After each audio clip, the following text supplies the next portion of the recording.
Já jsem prosím tady s Milošem, což je slovinský novinář, strávil den v Porsche Taycan při jednom takové challenge, o které už jsem natočil video, a vzal jsem si tu příležitost, že spolu tady trávíme čas, abych se ho zeptal, jak se daří elektromobilitě ve Slovinsku, protože on je novinářem, který se věnuje elektromobilům, 5 let elektromobily řídí, věnuje se taky dopravě, chytrým městům a pracuje pro web, který se jmenuje finance.si, jako novinář, který už má přes 20 let novinářských zkušeností. Miloš, so you are getting around 7,000 euro subsidy for buying electric vehicles in Slovenia when you are a physical person, right? Yes. So what do you think about this principle? Why does your government does that, and what do you think in general about subsidies? Well, in general, me and also my colleagues at Finance, we are against subsidies. We believe that every company, every product should be competitive without any government help. But in this case, okay, it helps to, let's say, to the sales of the EVs, which is kind of on it's kind of problematic this year. It helps, but I think in the following years subsidies will not be needed because there are a lot of reserves with manufacturer prices. Usually subsidies go in the pocket of manufacturers and dealers, not in the pocket of buyers. That's why we are against them. Right. So, but at the same time, you have this very nice example of the car you bought as a family, Yes. where you were actually able to get it for like super good price. Yes. Because a big part was negotiating with the dealer, right? With Yes. the importer, because you bought the Cupra Born, right? Yes, Which is Cupra very Born. nice. It's a sibling to ID3. Yes. So what was and you bought the version with 58 kilowatt hours of usable battery, right? Yes. And what was the price, list price of the car? Well, the list price of the car was 44,000 euros, and after our government granted subsidies in height of 6,500 euros for the cars below 45,000. Actually, the dealers and importer, they lowered the price below 35,000, and that helped. And looks like they had enough room for it. I think also with the help of manufacturer. And at the end of the day, my car costed like 28,500 euros. After the subsidies? After the subsidies, which is like 1 liter Golf with, let's say, two extras. So. You have the car for like 11 months or yeah, so? it's 10 months. 10 months? Yes. What mileage have you done already? The car has now 25,000. 25,000 kilometers? Yeah, kilometers. Yes, we do like 30,000 a year. And we fill it with electricity that's homemade from our solar panels. So you have photovoltaics? Yes. How powerful, and when and why did you install it? It has 12 kilowatts of power. Kilowatt peaks, right? Kilowatt peaks, yes. We and my wife installed it in, I think it was 2019 when we built a new house, and it was like the easiest thing to install, also the cheapest thing to install the solar panel. And also that year we decided to have an electric car. So if you put all together, it's a good idea. If you have a heat pump, if you have an electric car and solar panel, it's not trend. It's also saving money. So that was my idea, and it showed also the same in the practice. We would get around Now I'm not 100% sure. Let's say 6,000 euro subsidy for if you are a homeowner and you install photovoltaics. Would there be anything like that in Slovenia? Actually, it was different. I remember I got, it was 180 euro per kilowatt. Okay. So with 12 kilowatts, it was like 2,160 euros. Okay. At that time, now it's only 50 euros per kilowatt. Okay. So it would be 600. So it's much less. Okay. And can you provide the surplus energy into the grid? No. You have to. It's only self-use. Yeah. Well, okay. No. Sorry. I can. I was thinking it was. I can do that. I use around 2.5 megawatt hours by myself. Okay. And all the other energy goes to the grid, and of course then I take it back. So. Okay. And you're not using battery. No. You don't have a battery. Okay. No. In Czech Republic, every installation, pretty much, really close to 100% installations have a battery. Okay. It's very, very unique. We are the 5th biggest market in Europe when it comes to batteries, and they're all home batteries. But tell me, why is that? That's so you run with your energy at night. Okay.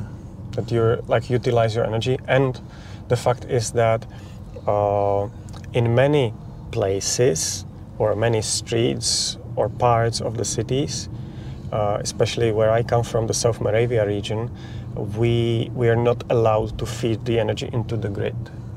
Right, so therefore you try to utilize it as much as possible, and saving it for the evening also is part of the deal. How far are you when it comes to modern energy? Having smart meters, having, for example, spot prices, being on spot prices, etc. Well, for now, it's actually nothing special, but this year we have a new law. Within this law, we'll have to pay our usage of the electricity, also usage of electricity grid on the peak power, and that will change a lot. For me, that means that I will have to lower my charging power of my. I have a 11 kilowatt charging station. Actually, it's 22, but for my car, 11 is enough. And I will have to save and cut all the peaks, not to be too big burden for the grid.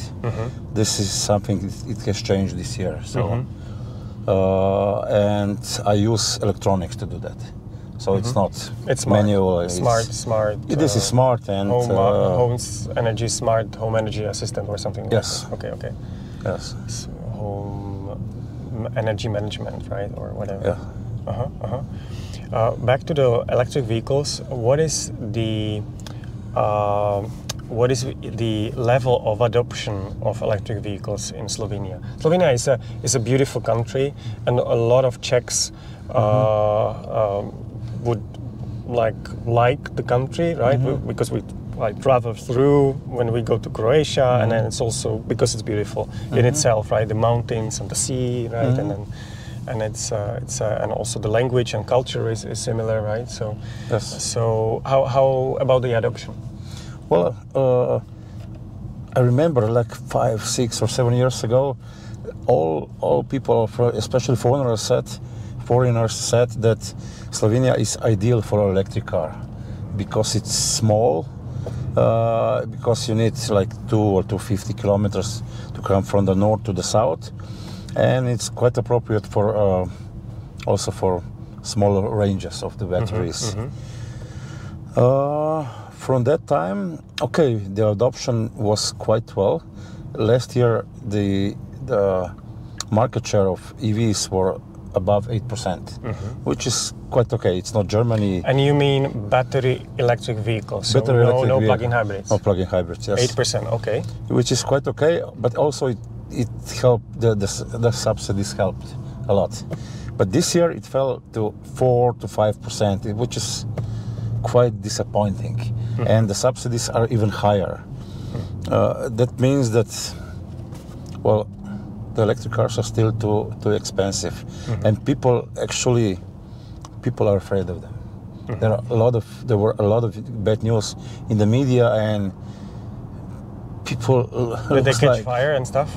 No, not the fire, but that they are not so clean, that they are too expensive, that their range is not sufficient, that infrastructure is not good. But you know, me and a lot of my friends and a lot of Slovenians charge the cars at home. Yeah. You don't need infrastructure. Yeah. Because you're within the perimeter of your own house, right? Within the country, right? As long as you don't travel abroad. So it's not true. And like you said before, I think people that have never tried the EV, they usually have a bad opinion. What are the popular brands in Slovenia when it comes to electric vehicles? What do you see most likely on the roads? Yeah. Oh, well, it's Tesla. It's Tesla Model 3 and Tesla Ypsilon. They have like 40% of market share. And then it's Cupra Born, a few Volkswagens. And especially the Cupra Born is a good proof that early adopters already have an EV. And now the dealers, when they want to sell an electric car, it has to have a good price. It's quite similar to the gasoline and diesel engines. So let's say the fight is open. So there's no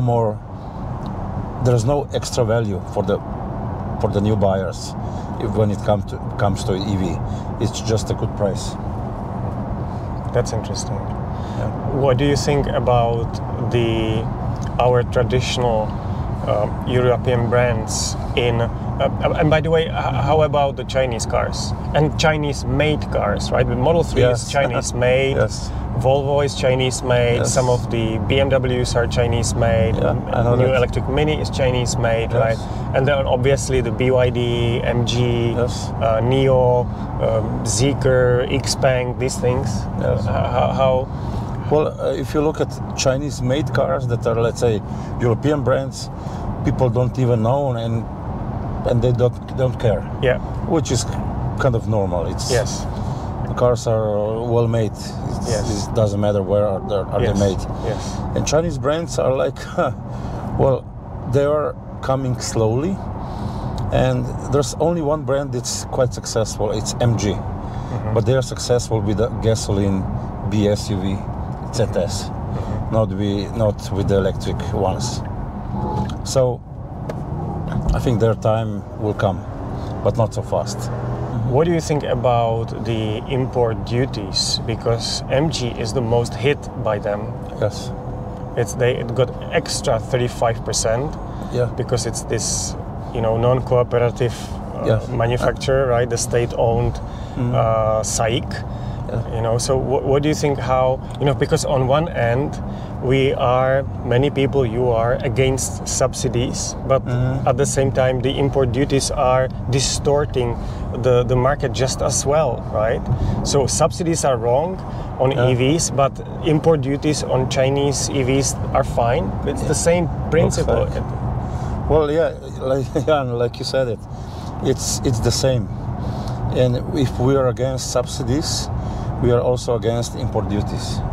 So I think the market should decide. And there's also other thing.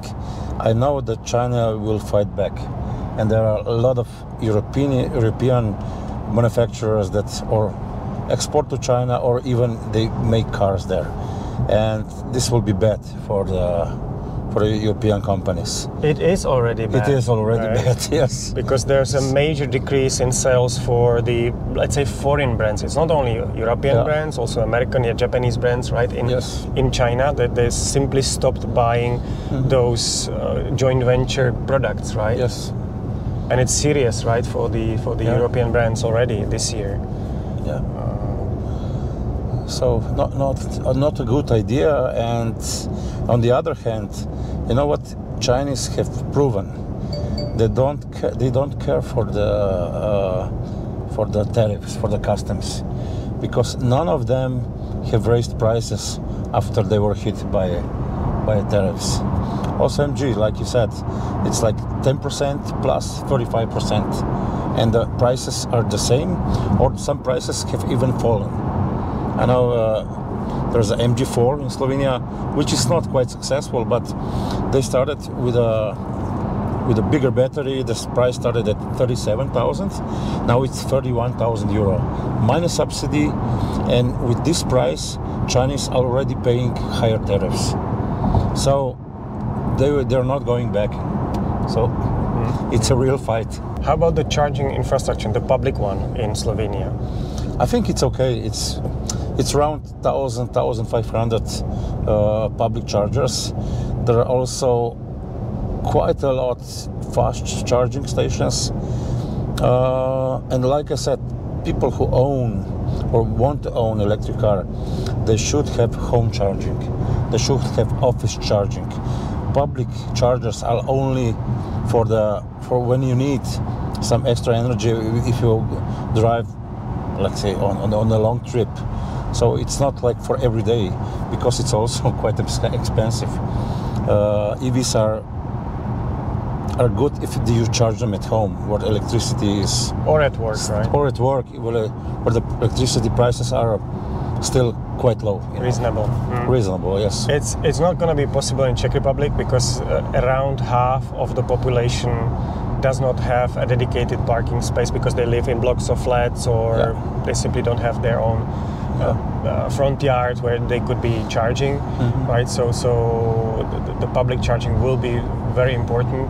But I visited in January. I was in Holland, where I was showing how they are solving that basically by planning. The cities are planning very smartly and ahead, and installing enough of the wall boxes, right, the public charging points, that anyone who does not have a dedicated parking place sees that at 6 o'clock at night on that street there's still like 20% or more of the chargers available. Okay. So there's a way. We're just surpassing probably BMW.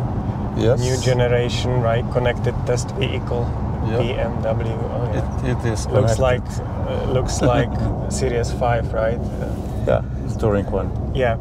When it comes to cars, right? Manufacturing or auto industry, how important it is for Slovenian economy? Actually, very important. Automotive industry. There are suppliers to automotive industry, and we also have one producer. It's Renault in Nova Mesta. They make 10% of the GDP every year, which is quite huge. And there are about 25 to 30,000 people, jobs connected to the automotive industry. And when Germany has problems, also they have problems. Right. So again, it's a sensitive topic, right? Like a seismic shift in the automotive industry, and it's just a matter of time. Although it slowed down the first 9 months in Europe, the sales of EVs have slowed down by 4% year on year. Yes. In the rest of the world, it's 22%. I mean, including Europe, the world as a whole is 22% up. And in China, in September itself, there was 1.7 million new battery electric vehicles sold. Yes. And in China, 1.1 just in that one country, right? Yes. 1.1 million. So the China is actually there's more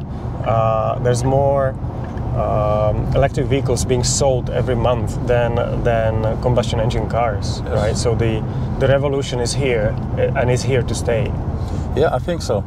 I think we are, or some of us are, let's say, too much influenced on what's happening in France, Spain, Germany. Those are the countries where BEV sales fell down this year for 20-30% or even more. But like you said, globally the sales is still rising, and also in Europe minus 4% that's nothing. Yes. It's just a small stagnation. Yes. And I think it will come back. And by the way, in the month of September, the German sales of electric vehicles were year-on-year 8% plus. Yeah. Even the first 9 months is still 20% minus, but we'll see what the last 3 months will bring. It may not. We can be break even. I mean, by the end of the year, we may not have any decline year on year. So yeah, that is correct.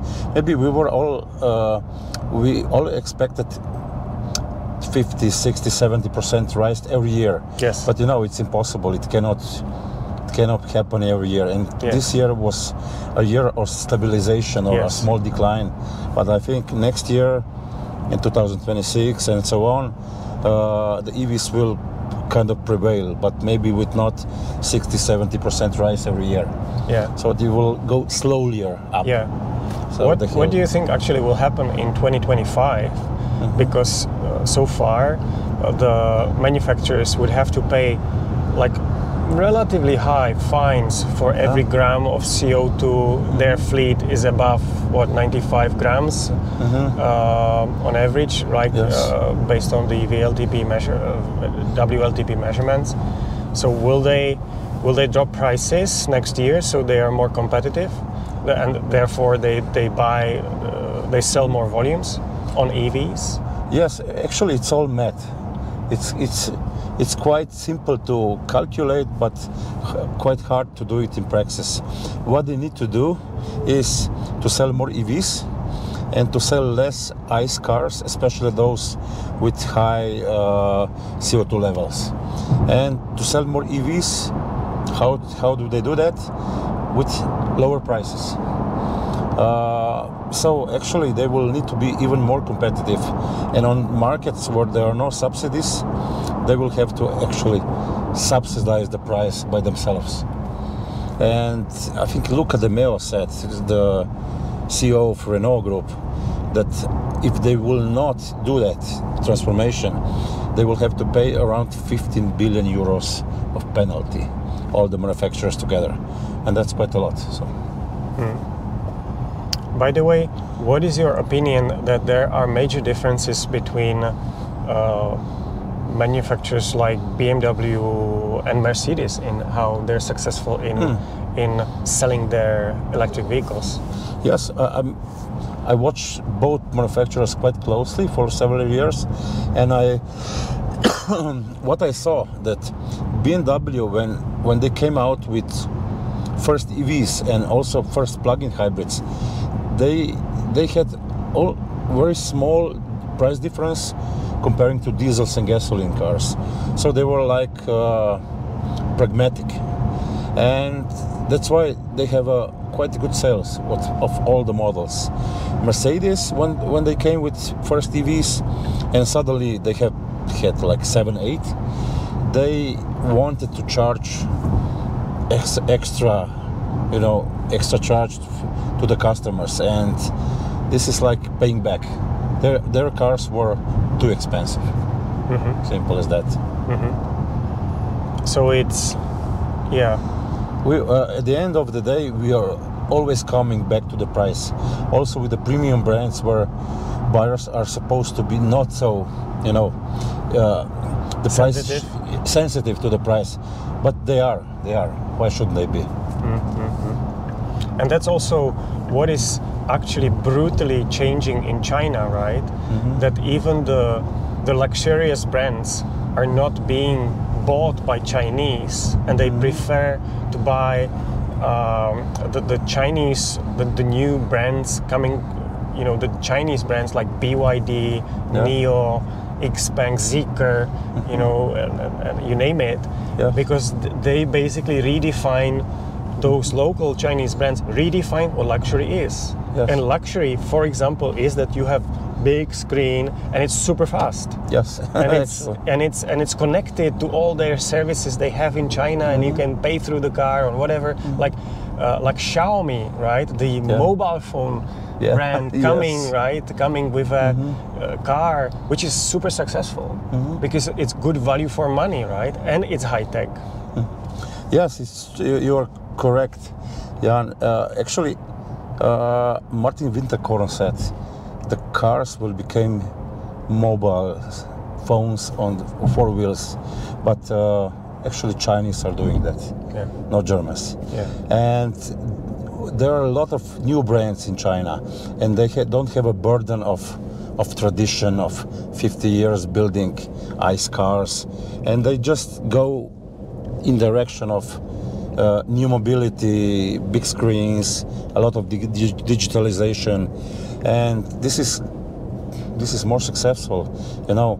And when German competitors, they are already on the market, but they are too slow by adopting new rules, new habits, and they have problems with that.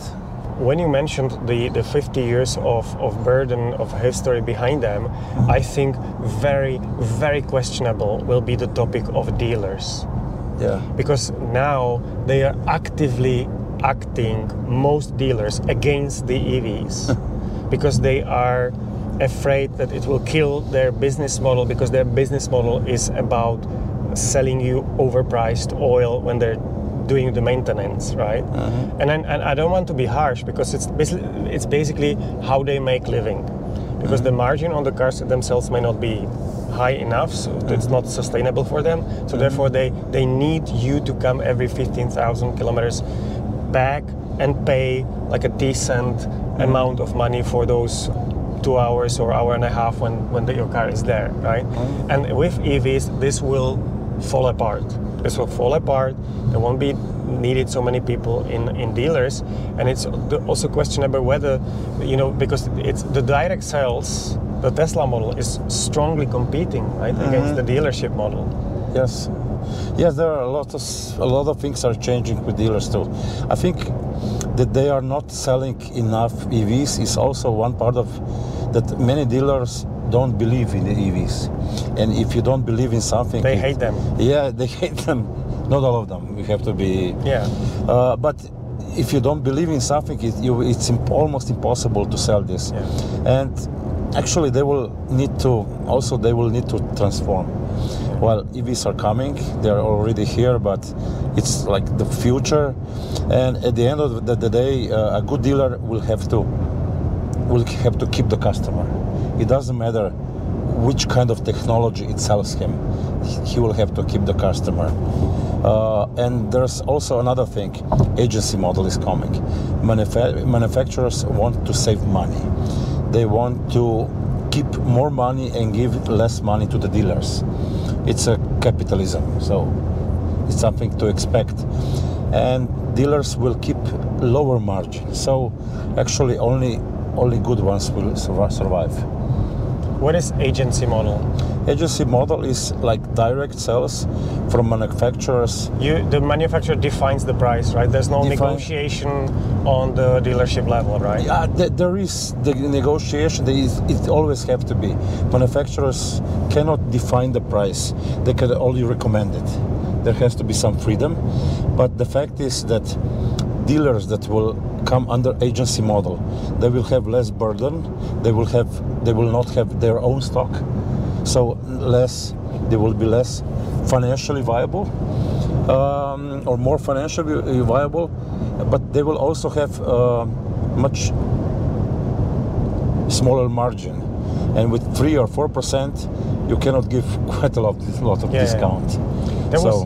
There was a very specific, like why would I put it, game in selling cars, right? That many brands would be actually willing, as long as you're a company, they would be willing to give you like insane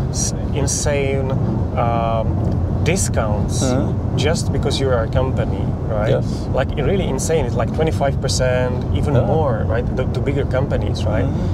So that would still be the case in because the companies are so used to that, right? That negotiating big savings. And also what is really changing is that in the aftermarket price, okay, so for the company business model with cars, it's how much you pay up front, right? What's the purchase price and you want your discount, how much you can get for the car after those 3-4 years when the car has 120,000-150,000 kilometers. Yes. And operating costs, right? Yes. So it should be efficient, and the servicing shouldn't be too expensive, right? With EVs, that's changing a lot, right? Yes. Because they can be their aftermarket price can be dropping faster than with the IC cars so far. So far, and what else is what their dealers got used to sell cars and service them. Now, on the last 3, 4, 5 years, they also earn money with selling financing, insurance, leasing cars for, let's say, a week, months, year. So there are many, business models how to earn money and survive. It's not just selling and cars. Also used cars, right? Also used cars. With used cars, it's maybe sometimes it's even easier to earn money because there's no price on the market. Yes. It varies, Yes. But as you said, companies were used to high discounts. What does that mean? That cars were too expensive.